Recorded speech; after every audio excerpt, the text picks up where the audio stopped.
मुसीयत को सिखाए गए अंदाज में आप सबों की सलामती चाहता हूँ।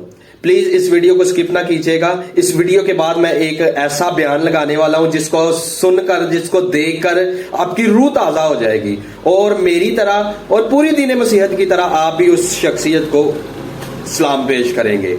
मैं बात कर रहा हूं जनाब MPA तारक गिल साहब की, जिन्होंने जो है वो अदालत के सामने बयान रखा है कि हमारी छोटी जो गैर कवाम की लड़कियां होती हैं, छोटी मासूम जो नाबालिग होती हैं, जो बालग नहीं होती, उनको किस तरह से जो है वो उनका मजहब तब्दील करवाया जाता है। और मैं उनकी जुर्रत को, बहादुरी को एक दफा फिर सलाम पेश करता हूं और उनका आगे ये बयान देखें और मेरी गुजारिश है ये वीडियो आगे लाजम पहुंचा दें ताकि हमारे मजहबी ठेकेदार जो आउट ऑफ कंट्रीज में बैठकर तो ये कहते हैं गोरों से, अंग्रेजों से जो है वो डॉलर लेने के लिए जो है वो ये कह देते हैं इधर जी बिल्कुल मसीह तहफ़्फ़ुज़ रह रही है, उन तक भी वीडियो पहुंच सके और वो भी हक व सच के लिए मसीहियों को जगाए।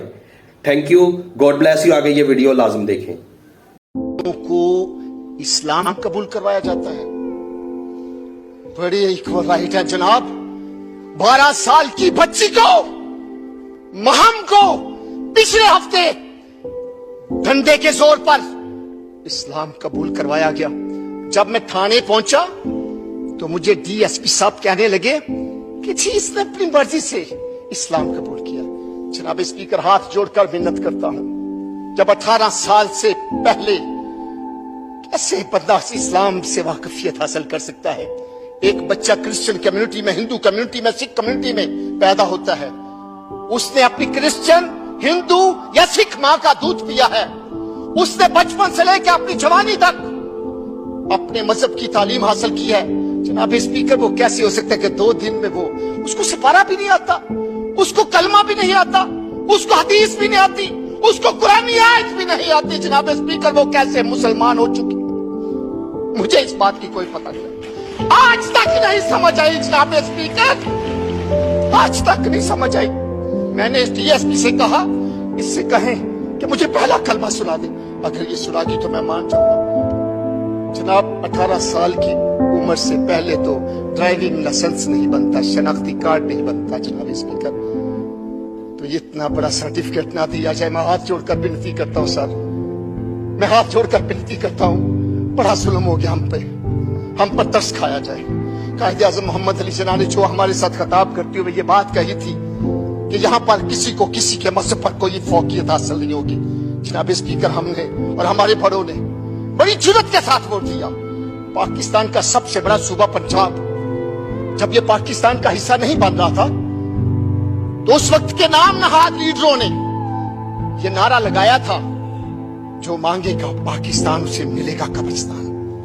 लेकिन मेरी कौम के लीडरों ने जब वोट अंदरकास्ट करके पंजाब असेंबली की सीढ़ियों पर आया तो मेरे लीडर ने यह नारा लगाया बड़ी जुर्रत के साथ, बड़ी दलेरी के साथ।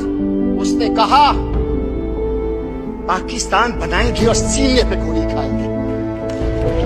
जनाब स्पीकर, हमें वो गोलियां खानी पड़े तो हम खाएंगे, हमें डंडे मारे, हमें छड़ियां मारे, हमें जूतियां मारे, मगर ये सर्टिफिकेट ना हमारी बच्चियों को दें। आपसे हाथ जोड़ के अपील करता हूं जनाब, खुदा के लिए हम पर रहम करें, हम बहुत दुखी हो चुके हैं।